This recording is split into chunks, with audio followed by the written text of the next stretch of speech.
La stratégie de domination rapide, plus connue sous le nom de choc et effroi, nécessite l'emploi d'armes parmi les plus efficaces au monde. Une grosse explosion, un gros boom. Elles doivent être assez puissantes pour écraser physiquement et psychologiquement l'adversaire. Il est capable de tout à n'importe quel endroit de la planète. La surprise est également un facteur crucial. À quelle vitesse ces armes peuvent-elles être déployées et quelle est leur portée? Décoller d'un porte-avions, ça vaut toutes les montagnes russes du monde. Nous avons sélectionné les armes que nous estimons au-dessus du lot parmi 6 catégories distinctes. Les fusils courte portée, l'artillerie lourde, les guerriers robotisés et dans cet épisode, les armes de choc et d'effroi. Maintenant, c'est à vous de décider laquelle vous semble la meilleure.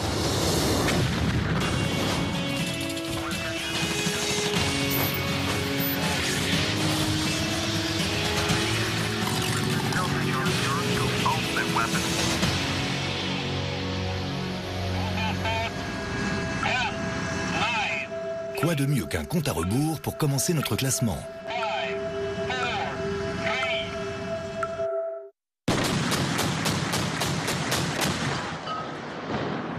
À la 10e place, le canon suédois MK110, l'un des systèmes d'artillerie navale les plus évolués au monde. Ses atouts sont sa précision, sa cadence de tir et ses munitions programmables. Le 110 est un canon naval ultramoderne, conçu pour s'attaquer à toutes les menaces navales imaginables. Les canons navals traditionnels sont très efficaces contre de grosses cibles lourdement blindées. Mais les menaces modernes vont des petites embarcations très maniables aux drones automatisés ultra légers. Et le Mark 110 a donc été conçu pour être plus polyvalent. 220 coups par minute, c'est une cadence exceptionnelle. Il est doté de munitions intelligentes. Elles s'adaptent au type de menaces rencontrées, que ce soit des missiles anti-navires ou des cibles de surface. Mais il est également très fiable, ce qui est capital. Ces munitions forment l'élément clé de ce canon multifonction. Grâce à sa portée de 14 km et demi et à ses obus contenant 8000 fragments en tungstène préformés, ses effets sont dévastateurs. C'est comme un tir de fusil. Même sur une cible très mobile, la pluie de plomb qu'il envoie est dévastatrice. Son obus de 57 mm n'est pas gros selon les standards de la marine. On pourrait croire que cela prive le canon du facteur d'intimidation dans le principe du choc et de l'effroi. Mais le détonateur intelligent peut être programmé selon 6 réglages différents. En mode explosion aérienne, l'obus saute au-dessus de la cible et l'inonde d'une pluie mortelle de fragments de tungstène. Toutes les cibles molles du bord sont alors détruites, mais le navire en lui-même reste intact. Ce mode rend l'obus absolument impossible à brouiller. Même les contre-mesures électroniques ne fonctionnent pas.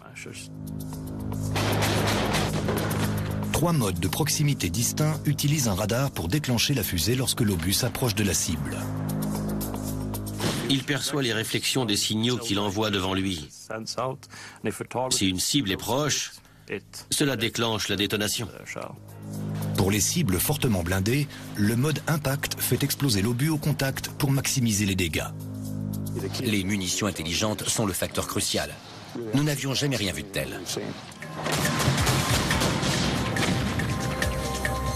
Le mode de détonation peut même être reprogrammé jusqu'à la mise à feu pour s'adapter à tous les types de menaces et garantir la meilleure efficacité possible. Le Mark 110 a déjà été choisi par l'US Navy pour ses nouveaux vaisseaux de combat en milieu littoral, ainsi que par les patrouilleurs des gardes-côtes américains. Selon nous, le Mark 110 a une excellente puissance de feu, mais le fait qu'il soit installé sur un bateau abaisse ses notes de mobilité et d'intimidation. Il offre avant tout beaucoup de solutions. Quittons la Suède pour nous rendre en Israël où nous attend le numéro 9 de notre classement d'armes de choc et d'effroi, le missile Delilah. Dans la guerre urbaine moderne, il faut savoir détruire les cibles, mais également éviter les dommages collatéraux superflus. Tous les systèmes de missiles avancés sont conçus dans cette optique. Les charges sont réduites au profit d'une plus grande précision, permettant de minimiser les risques de dégâts involontaires. Mais Israël est allé encore plus loin avec un missile révolutionnaire spécialisé dans les frappes en profondeur. Son nom, Delila.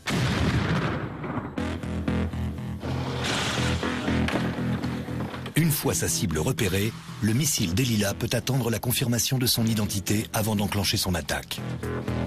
Cette intervention humaine minimise grandement les risques d'erreur. Il s'agit d'un missile de précision doté d'une capacité d'attente. Un bon avion équipé d'une bonne arme, c'est ce qui offre le meilleur avantage. Il est très petit, sa charge n'est que de 30 kg. Si elle est petite, c'est parce qu'on a voulu qu'il soit précis, de manière à contrôler au maximum les dégâts collatéraux. Il est très aérodynamique et il peut rester très longtemps en l'air. Les missiles de croisière sont des sortes de drones. Ils s'attaquent à des cibles préprogrammées. Le Delila, par contre, peut tourner autour de la cible pour attendre le moment d'attaque idéal. Une fois tiré, le Delila vole de manière entièrement autonome jusqu'à une destination préprogrammée à l'aide d'un GPS et d'un système de navigation par inertie. Une caméra installée dans le nez du missile localise une cible pouvant se trouver jusqu'à 16 km plus loin, puis en transmet une image vidéo à la base. Si la cible doit être vérifiée, le missile tourne autour de la zone en attendant de recevoir l'ordre d'attaquer, d'abandonner ou de se mettre à la recherche d'une autre cible. Le fait que l'opérateur puisse voir la cible, comprendre avec précision où frapper et se concentrer sur un point bien spécifique est la clé du succès de ce genre d'attaque. Le système aérien d'origine s'est vu adjoindre depuis peu une version terrestre et une version navale, offrant une capacité de frappe d'une portée supérieure à 150 km. Les nouveaux modèles utilisent une fusée d'appoint pour faire monter le missile jusqu'à son altitude optimale, puis le moteur à réaction s'allume pour la phase de croisière. Il peut être tiré depuis un avion, un hélicoptère, un navire ou bien depuis le sol pour atteindre une cible située plusieurs centaines de kilomètres plus loin. Avec le Delila, je me sens en confiance. Et je sais que je vais mener ma mission à bien.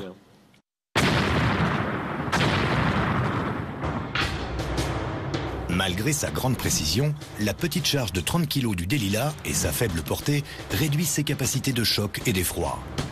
Le missile intelligent d'Israël ne prend donc que la 9e place de notre liste. À suivre, notre compte à rebours continue avec une bombe emblématique,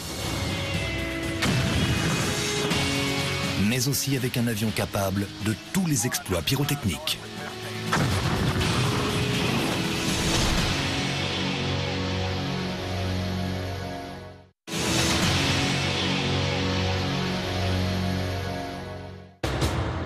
Notre compte à rebours des plus grandes armes de choc et d'effroi se poursuit avec une arme dont le surnom est on ne peut plus révélateur. Vous allez découvrir la mère de toutes les bombes.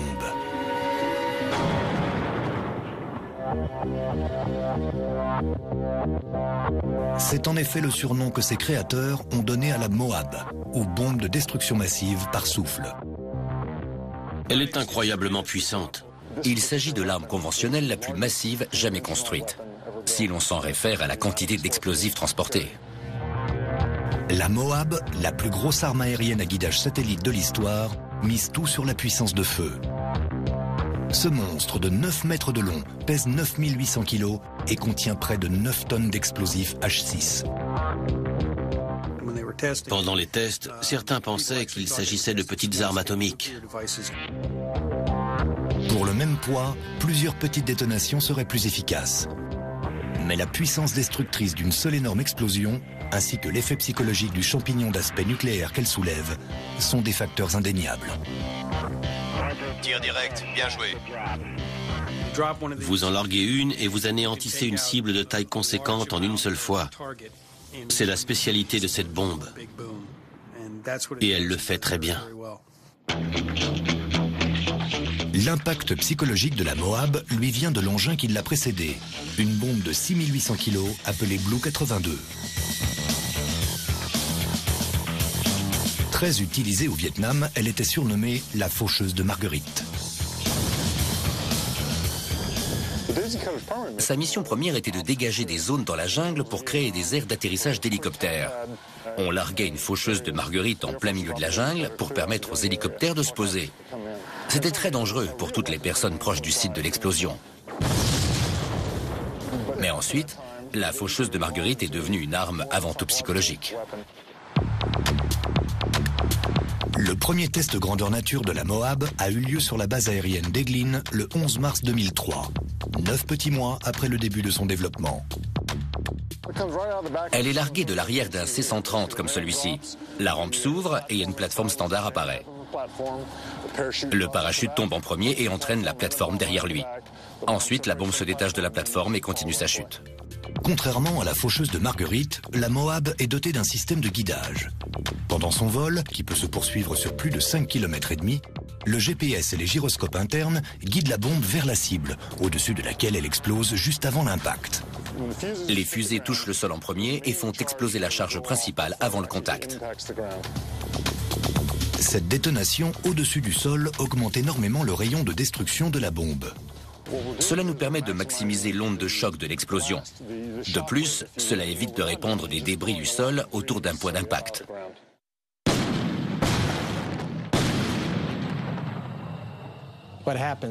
Une gigantesque boule de feu très intense se forme.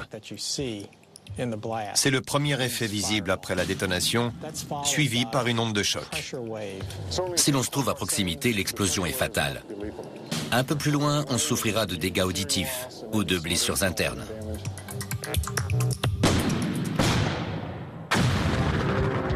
Malgré l'explosion massive qu'elle génère, c'est à la force de son impact psychologique que la Moab doit sa notoriété. Elle a changé le visage des combats, dans le sens où l'on n'a plus besoin de s'engager sur les champs de bataille et d'utiliser des munitions de précision. L'effet psychologique s'avère parfois suffisant.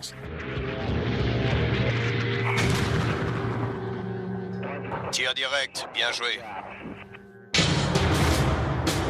La Moab est difficile à transporter et sa portée est relativement faible. Mais elle atteint la note maximale dans les domaines de la puissance et de l'intimidation.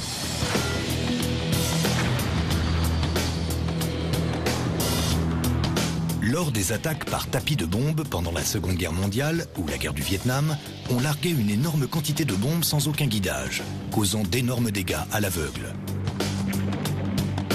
Aujourd'hui, le mot-clé est la précision. Il s'agit de mobiliser juste assez de puissance pour détruire la cible visée et rien de plus. La SDB, ou bombe de petit diamètre, est un missile autoguidé conçu pour minimiser les dommages collatéraux. Elle prend la 7e place de notre classement. La bombe de petit diamètre est l'arme à guidage de précision la plus récente de l'armée de l'air. Comme son nom l'indique, elle est très petite. Elle nous offre une distance de sécurité de 65 km et de 18 km au minimum. Elle propose également des options suivant le blindage de la cible, ce qui nous donne une grande flexibilité en opération. Longue de moins d'1,80 m, la SDB permet au bombardier d'emporter plus de munitions. Et il peut ainsi s'attaquer à plus de cibles. Cela augmente le taux de frappe par mission et optimise la portée effective. De plus, elle est très précise. Avant le décollage ou même en plein vol, les coordonnées de la cible sont entrées dans la bombe. On peut la larguer même si on s'éloigne de la cible. Sa conception et son GPS lui permettent de faire demi-tour et de repartir vers la cible. Une SDB ne pèse que 115 kg, soit 2 fois moins que la Mark 82, la plus petite bombe utilisée jusque-là par l'US Air Force. Mais comme on peut en transporter 4 fois plus, la SDB augmente très sensiblement le taux de frappe effective.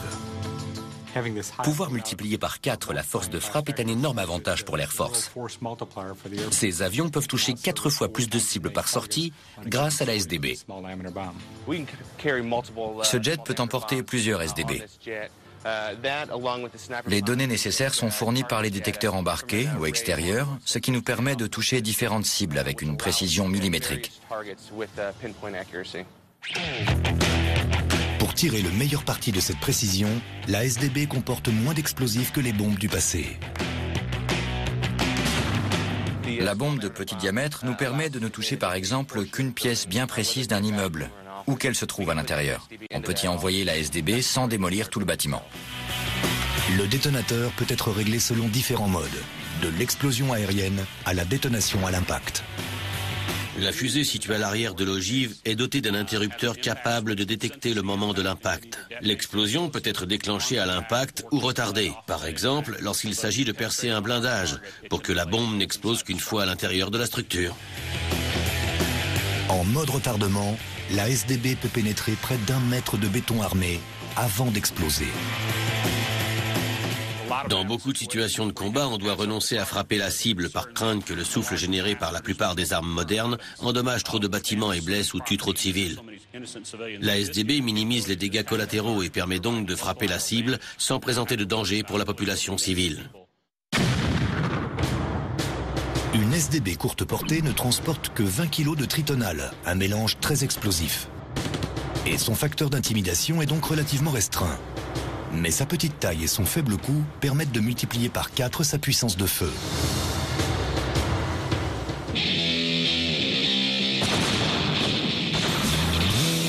Depuis le début de ce compte à rebours d'armes de choc et d'effroi, nous avons vu avec quelle précision la bombe de petit diamètre peut éliminer des cibles prioritaires. Certaines cibles demandent une puissance de feu plus conséquente, mais les bombes conventionnelles sans guidage n'ont souvent pas la précision nécessaire dans beaucoup de situations de combat.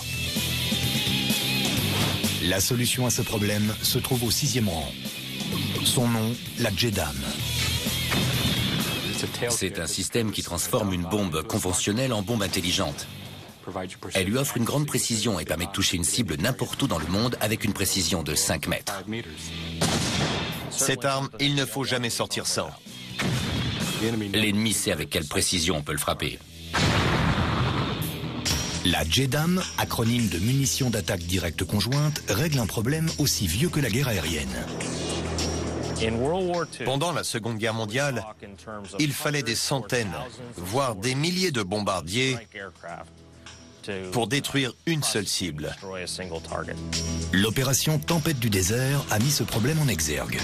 À cause du sable, de la poussière et de la fumée, les pilotes de combat n'arrivaient pas à se verrouiller sur les cibles au sol. C'est pour lutter contre l'inefficacité des bombes conventionnelles que le développement de la JDAM a commencé. L'armée voulait une arme guidée par satellite, par tout temps, largable dans les nuages ou la fumée, pour détruire les cibles visées même par mauvais temps. Avec l'apparition de la JDAM, un appareil peut désormais détruire autant de cibles qu'il transporte de bombes, ce qui n'était pas du tout le cas auparavant. La JDAM n'est pas l'arme en elle-même. Il s'agit d'un système adaptable qui convertit une bombe conventionnelle en missile intelligent autoguidé. Ce que nous voyons ici, c'est la section arrière de l'arme. Elle est constituée d'un récepteur GPS et des composants informatiques embarqués de son système de guidage. Avec une portée de 29 km depuis le point de largage, la JDAM est très efficace contre les objets immobiles. Mais pour les cibles se déplaçant rapidement, les concepteurs ont dû aller encore plus loin.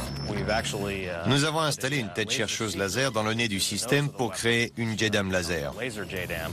La bombe peut donc se diriger grâce aux données GPS, mais l'équipage peut aussi désormais désigner une cible mobile au sol, afin que la bombe modifie son guidage et vise cette nouvelle cible, ce qui signifie qu'elle n'est plus confinée aux simples cibles fixes. La JDAM laser offre la possibilité de toucher les cibles mouvantes à n'importe quel point du champ de bataille. Il faut continuer à illuminer la cible avec son propre laser ou avec un laser allié afin de guider la bombe jusqu'à son objectif.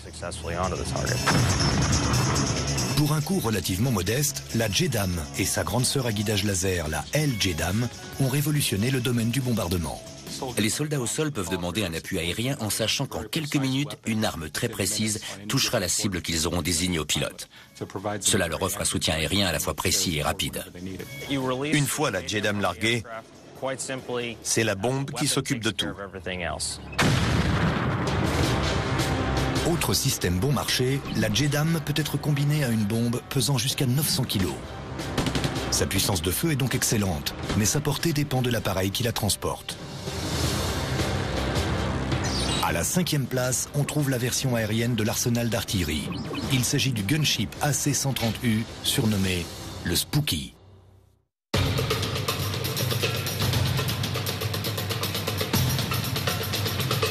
La la présence d'une canonnière volante lourdement armée au-dessus d'une zone de conflit offre un grand avantage militaire et psychologique. Il peut apporter du soutien aux troupes au sol, mais également lancer de véritables attaques d'artillerie. Et lorsque le gunship en question est l'AC-130U, l'ennemi peut se mettre aux abris.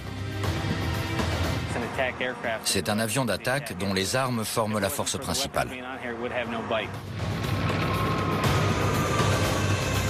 Basée sur la structure de l'avion cargo C-130, la première version d'attaque au sol est entrée en action en 1967 au Vietnam. Il a beaucoup évolué depuis le Vietnam et nous espérons que ce n'est que le début. Depuis les événements du 11 septembre 2001, le Spooky a été en service constamment, que ce soit en Irak ou en Afghanistan.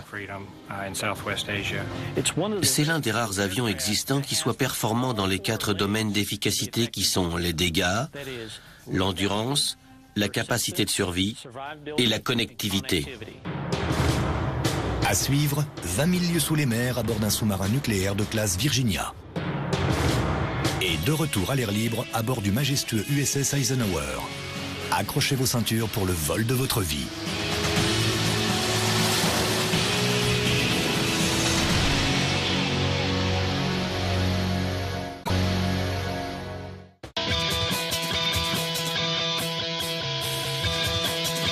Pour ce qui est de la capacité de dégâts, le Spooky est doté d'un arsenal impressionnant.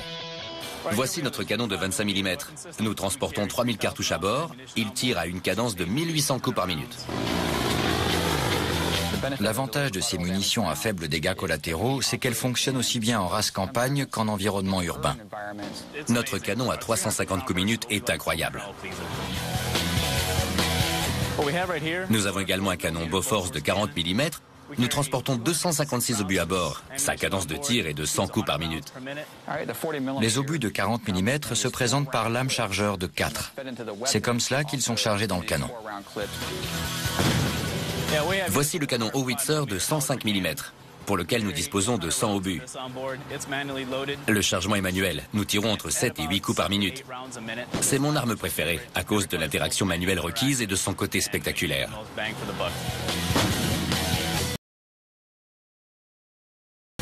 Les dégâts sont causés par son énergie explosive et par l'expulsion de ses fragments métalliques. Lors du tir, le canon fait dévier la queue de l'appareil d'un peu plus d'1 mètre. Il libère une pression d'environ 5 tonnes et demie, avec un vacarme assourdissant dans l'avion. On a beau avoir l'habitude, on sursaute toujours lorsqu'il se déclenche.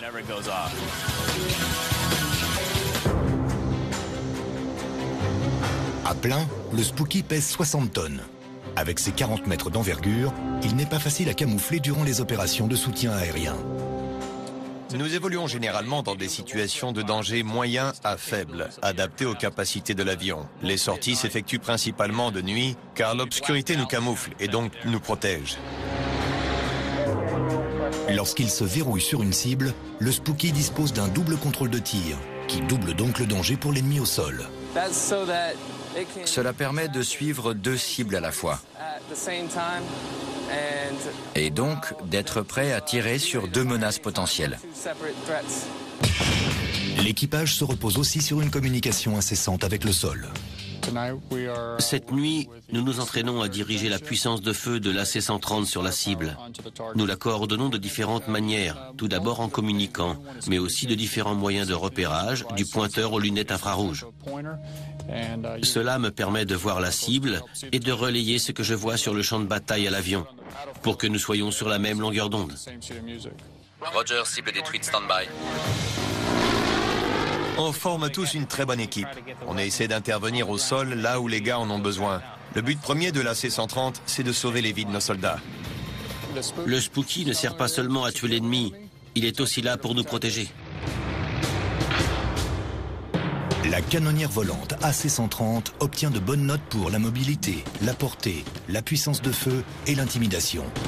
Mais il ne s'agit pas de l'arme la plus puissante de notre palmarès, loin de là.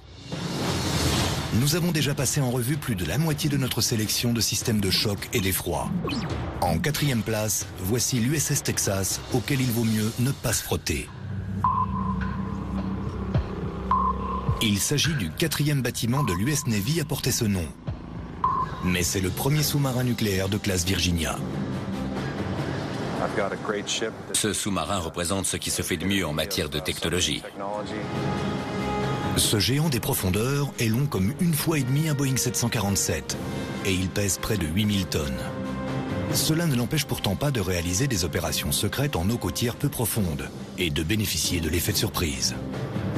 Le sous-marin de classe Virginia est le premier système de toutes les branches de l'armée américaine réellement optimisé pour le milieu opérationnel qui sera le plus courant au XXIe siècle, c'est-à-dire des eaux peu profondes en bordure des côtes.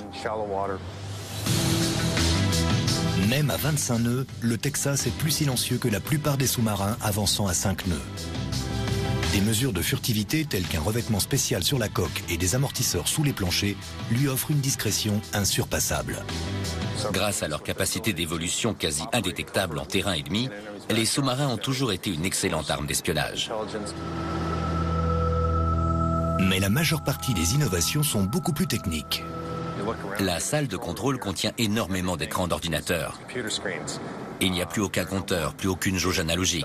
On se sent dans la peau d'un pilote d'avion. Il n'y a aucun hublot, aucun paysage à voir. La salle de contrôle comporte plus de 70 écrans, chacun montrant des données cruciales. L'officier de pont m'a donné une profondeur à maintenir. Je dois également maintenir le cap et j'ai donné des instructions pour que la vitesse reste stable au fil des manœuvres. Tout cela apparaît sous mes yeux sur cet écran. Ici le périscope numéro 1. Périscope sorti. Vitesse. Tous les postes, vérifiez profondeur périscope. À vos ordres. Pilote, en avant un tiers. La technologie a même remplacé l'élément le plus emblématique d'un intérieur de sous-marin, le tube poli du périscope. Le Texas est doté d'un mât photonique extérieur, autonome par rapport à la coque. Aucun contact. Rentrez le périscope. Mais toute cette technologie complexe ne servira à rien sans capacité d'attaque. Chargé. Tube 1. De ce côté, le Texas ne manque ni de force de frappe, ni d'impact technologique. L'un des avantages du Texas et des sous-marins de classe Virginia, c'est qu'ils transportent des armes très variées. Nous pouvons entreposer jusqu'à 24 armes qui peuvent être des torpilles classiques ou des missiles terrestres Tomahawk. Mise à feu, tube 2. Pour les attaques à courte portée, le Texas déploie des torpilles ultramodernes, marque 48, conçues pour frapper les bâtiments, même les plus performants. Lorsque la torpille sort du tube, un câble très mince se déploie pour qu'elle reste en liaison avec le sous-marin. L'opérateur peut ainsi guider la torpille pour lui faire éviter les leurres ou les systèmes de brouillage. Nous pouvons la guider grâce à ce câble, mais c'est malgré tout une arme intelligente et parfaitement autonome. En cas d'attaque longue portée, le Texas se tourne vers son arsenal de missiles Tomahawk de 6 mètres de long, capable de toucher des cibles à plus de 1500 km de distance. Un Tomahawk, c'est un missile tir et oublie. Notre mission, c'est de réussir à le tirer sans être détecté pour que le missile de grande précision puisse attaquer sa cible. En termes de portée, on estime qu'un sous-marin de classe Virginia, chargé de ses 24 missiles Tomahawk, pourrait attaquer avec succès environ 70% des terres émergées de la planète. Mais pour des opérations secrètes près des côtes, les armes sortant de certains tubes sont parfois encore plus autonomes qu'un missile de croisière. Voici une amélioration récente. Une chambre d'immersion pouvant contenir 9 personnes. Nous pouvons donc embarquer des Navy Seals, des Rangers, les mettre à l'eau et les récupérer discrètement près de la côte où se déroule notre mission. Immense portée, puissance de feu incroyable grâce à ses capacités nucléaires, furtivité à toute épreuve pour l'élément de surprise, on comprend pourquoi son capitaine en est aussi fier. Mon équipage est formé de jeunes Américains, aussi doués que motivés. C'est la meilleure place au monde. Passons des vagues aux nuages pour découvrir le numéro 3 de notre classement, l'ancêtre de tous les bombardiers stratégiques longue portée, le B-52 Stratofortress. Le B-52 est un symbole de l'US Air Force. Cet appareil dispose d'une puissance exceptionnelle. Il attire l'attention des gens ne serait-ce que parce qu'il est en service depuis très longtemps. Quand on le regarde de plus près, on voit qu'il a 8 moteurs. C'est un avion gigantesque. Au milieu des années 50, le B-52 était le premier bombardier longue portée à voilure en flèche des États-Unis. Après plus d'un demi-siècle de service, il joue toujours un rôle majeur dans la flotte de bombardiers américaine. Pour moi, le B-52 demeure une arme extrêmement efficace. Il a plus de 50 ans, mais aucune mission ne lui fait peur. Conçu à l'origine pour ne voler que pendant 10 ans, le B-52 est né lors des heures les plus sombres de la guerre froide. Le B-52 a été conçu pour effectuer les missions stratégiques des États-Unis au milieu des années 50. Il a été construit pour évoluer en permanence en alerte nucléaire, pour bien montrer que nous ne reculerions devant rien. Par chance, il n'a jamais eu à jouer ce rôle d'exterminateur nucléaire. Mais en 1965, le B-52 a été appelé à la rescousse au sud du Vietnam. Au cours d'une campagne conventionnelle de support aérien rapproché longue de 8 ans, dont le nom de code était Arclight, le B-52 a effectué plus de 130 000 sorties et largué 2,5 millions de tonnes de bombes. Au cours de la guerre froide, le B-52 a effectué des missions nucléaires, mais aussi conventionnelles, comme lors de la guerre du Vietnam. Une fois la guerre froide terminée, nous avons arrêté les missions d'alerte nucléaire du B-52 pour nous concentrer sur les opérations conventionnelles, avec l'ajout d'armes de précision. La guerre du Vietnam prend fin en 1973, et dans les années 90, la guerre froide n'est plus qu'un souvenir. Mais le B-52 n'a jamais cessé de s'adapter. Si le B-52 a connu un tel succès au fil de ses nombreuses années de combat, c'est parce qu'il a su évoluer en intégrant les technologies et les armes les plus modernes pour s'adapter aux changements tactiques. Il effectue des missions offensives globales et des missions d'interdiction aérienne contre des cibles aussi bien aériennes que terrestres ou navales. Il a été l'un des grands acteurs de l'opération Tempête du désert, qui était la première guerre d'Irak. Plus récemment, il a également été utilisé en Afghanistan, ainsi que pour l'opération Libération de l'Irak. Pour moi, cet appareil s'est bonifié avec l'âge. Avant tout parce qu'il a été modernisé de manière à pouvoir transporter presque toutes les armes employées par l'US Air Force. Cet énorme appareil peut transporter 12 JDAM, soit 11 tonnes, ou encore 16 bombes à fragmentation. Il peut également embarquer toute une gamme de bombes à guidage laser, jusqu'à la Bunker Buster de 2 tonnes. C'est toujours impressionnant de les voir sur un B-52. L'avion est généralement équipé de 3 râteliers à bombes, à l'avant, au centre et à l'arrière. Ils peuvent chacun accueillir 9 bombes.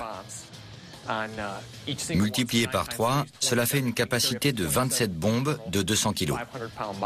Le volume et la diversité de l'armement nous permettent de frapper plusieurs cibles de types divers en une seule mission avec un seul appareil.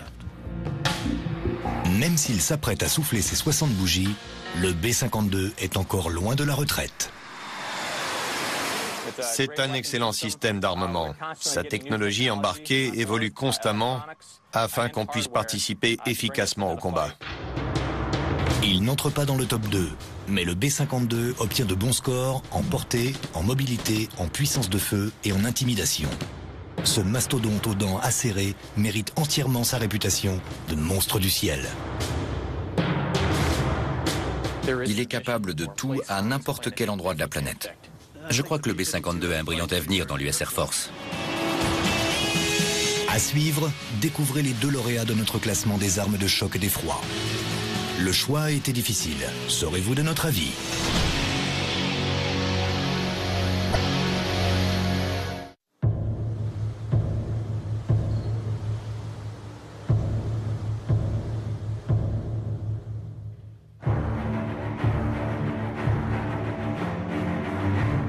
Médaille d'argent de notre classement des armes de choc et d'effroi, l'USS Eisenhower, surnommé Ike, l'un des 10 super porte-avions de classe Nimitz de l'US Navy, capable de transporter 2 escadrilles de chasseurs bombardiers aux 4 coins du globe. Il est aussi long que l'Empire State Building. À pleine charge, il déplace près de 100 000 tonnes d'eau, autant que les plus gros supertankers de l'histoire. Les mots manquent pour décrire ce géant de près de 2 hectares. Aucun navire sur Terre ne dispose d'une telle puissance de feu. Il est aussi haut qu'un bâtiment de 24 étages, grand comme un terrain de football, à son point le plus large du pont d'envol. C'est un navire gigantesque. Baptisé en l'honneur du 34e président des États-Unis, l'USS Dwight E. Eisenhower est entré en service actif voilà plus de 30 ans. Il a été admis au service en 1977, ce qui lui fait aujourd'hui 44 ans. Le Dwight E. Eisenhower est un navire aux capacités exceptionnelles, manœuvré par un équipage formidable de plus de 5000 hommes. Il accueille une soixantaine d'aéronefs de combat. Il est entraîné par 2 gigantesques moteurs nucléaires qui lui permettent de naviguer presque indéfiniment à une vitesse de croisière de plus de 30 nœuds. Nous avons renouvelé son carburant à mi-parcours, en sachant que sa durée de vie est estimée à une 50aine d'années. Un porte-avions Nimitz peut embarquer 45 jets. 700 marins s'occupent en permanence du balai aérien des avions de chasse et des appareils de secours. Lorsque nous tournons à plein régime, le pont d'envol du Dwight E. Eisenhower est un endroit très fréquenté de jour comme de nuit. La compagnie d'assurance Lloyd's estime qu'il s'agit de l'un des environnements de travail les plus dangereux de la planète. Il y règne beaucoup de bruit et d'agitation. Nos hommes communiquent essentiellement par signaux. Grâce à une formation très poussée et très sévère, toutes nos missions se déroulent de manière professionnelle et en toute sécurité.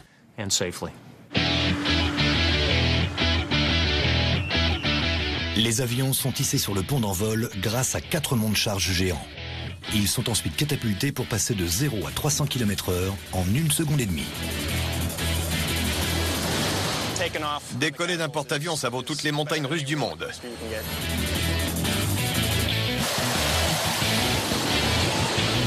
Un bâtiment de classe Nimitz peut transporter jusqu'à 90 appareils, dont des hélicoptères, des Prowlers, des Hawkeyes, des Hornets et des Super Hornets.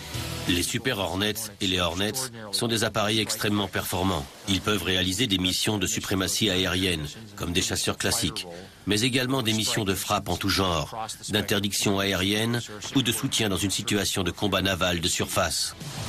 Les 11 emplacements d'armement du Super Hornet peuvent accueillir tous les systèmes air-air ou air-sol de l'arsenal américain. L'affichage du casque suit tous les mouvements de la tête du pilote et il n'a qu'à fixer une cible des yeux pour la verrouiller.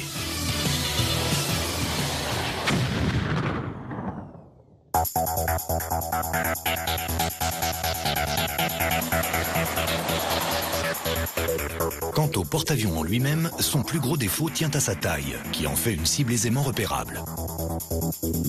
Bien entendu, les porte-avions de classe Nimitz sont parfaitement équipés pour se protéger. Il est doté de 2 lanceurs de missiles OTAN, Sea Sparrow,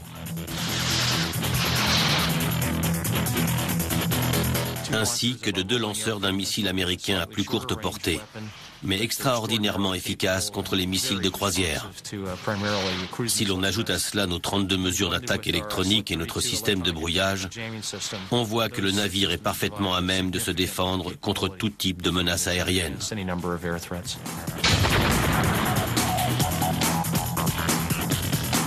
Et bien entendu, en termes d'impact psychologique, quoi de plus impressionnant qu'un porte-avions nucléaire de 100 000 tonnes ? La simple présence d'un porte-avions dans une région du globe a un effet sur les habitants de la région, sur ce qu'ils pensent et sur ce qui les pousse à le penser. D'un point de vue géopolitique, la capacité de modeler les événements dans le sens des intérêts de l'Amérique est un atout unique au monde. Avec ses 100 000 tonnes, le Ike est indubitablement le système le plus massif de notre classement. Ce qui ne lui vaut pourtant pas la première place. À qui revient-elle ? Sur la première marche, le bombardier furtif B-2, l'emblème de l'arsenal de frappe longue portée de l'US Air Force, mais également l'un des avions les plus techniquement avancés au monde. C'est un appareil révolutionnaire. Il n'existe aucun avion similaire. Le B-2 est unique en son genre, car c'est le seul système d'armement à combiner toutes les caractéristiques de portée, de chargement et de furtivité en un seul appareil. Regardez-le, il force le respect. L'allure inoubliable du B-2 le distingue de tous les autres avions existants, au point que lors de ses premiers tests en vol, une vague d'observation d'OVNI s'est déclenchée. En tant que pilote, quand je vois cette aile volante futuriste en vol, je la trouve magnifique. Il fait 52 mètres d'envergure et 21 mètres de long. Il est donc plus large que long, ce qui est très inhabituel pour un avion. Il est dépourvu de gouverne, ce qui rend ses caractéristiques aérodynamiques très intéressantes pour un pilote. On se retrouve aux commandes d'une aile volante sans gouverne. Les gens sont fascinés par le B2 à cause de sa conception et de son allure. Il ne ressemble à aucun autre avion actuel. Sa forme est à la fois fluide et arrondie. Il ressemble un peu à une chauve-souris. Mais ce n'est pas pour sa beauté que la forme d'aile de chauve-souris a été choisie. Elle fait partie intégrante des caractéristiques qui font du B2 un appareil furtif. D'un point de vue technique, deux éléments étaient incontournables. L'appareil devait avoir une surface équivalente radar minimale, et comme c'est un bombardier, il devait être aussi aérodynamique que possible. La furtivité est le résultat de plusieurs signatures, dont la signature radar, l'aspect visuel, l'empreinte acoustique et le spectre infrarouge. Parvenir à le rendre furtif sur toute la bande de fréquence était un défi considérable. C'est pour cette raison qu'il n'a pas de queue, qu'il est doté de courbes aussi fluides et que ses moteurs sont placés de cette manière. Je dis toujours que la furtivité dépend à 80% de la forme et de 20% des matériaux. Les composés de graphite époxyde de la superstructure de l'appareil permettent d'absorber au maximum les ondes radar. L'emplacement des 4 moteurs est également une mesure de furtivité. Les moteurs sont incrustés dans le fuselage pour éviter les illuminations radar directes sur leur surface avant et arrière. Toutes les armes sont camouflées dans l'appareil.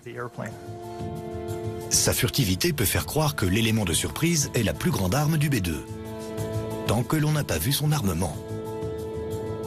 Le B2 peut transporter 18 tonnes d'armes, dont la série JDAM, qui varie de 200 à 900 kg. Il peut également accueillir le JASSM, un missile de croisière conventionnel, ou des bunker busters de 2 tonnes. Mais comme c'est un bombardier nucléaire, il peut également transporter 2 bombes nucléaires à chute libre. Les différentes armes que le B2 peut transporter lui permettent de s'attaquer à des cibles de nature très diverses. Prenons par exemple les 80 JDAM de 200 kg. Chacune de ces bombes peut être réglée individuellement, ce qui fait un potentiel de 80 cibles différentes. Cela n'a plus rien à voir avec l'époque de la Seconde Guerre mondiale, où toute une escadrille de bombardiers était nécessaire pour éradiquer une seule cible. Désormais, un seul B2 peut détruire 80 cibles.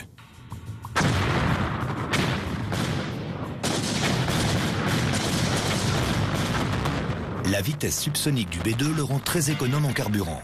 Et comme il peut se ravitailler en vol, son équipage de 2 hommes peut mener des missions à bien sur toute la surface du globe. Le B2 est un bombardier intercontinental qui peut faire le tour de la planète s'il dispose d'un ravitaillement adéquat. Il a une autonomie d'une dizaine d'heures et un rayon d'action de 40 000 km. On peut le faire décoller des États-Unis où il est stationné habituellement et lui demander de bombarder une cible à l'autre bout de la planète sans qu'il ait à se poser pour faire le plein ou pour renouveler son arsenal. Cette capacité de ravitaillement en vol permet au B2 d'obtenir de très bonnes notes en mobilité et en portée. Bien entendu, sa furtivité indépassable et la richesse de son armement lui donnent la note maximale dans le domaine de l'intimidation. Le plus gros impact psychologique du B2 sur l'ennemi vient peut-être du fait que ce dernier ne peut se considérer à l'abri nulle part sur la surface du globe. En ce sens, le B2 représente la suprématie aérienne dans sa forme la plus pure et la plus dangereuse.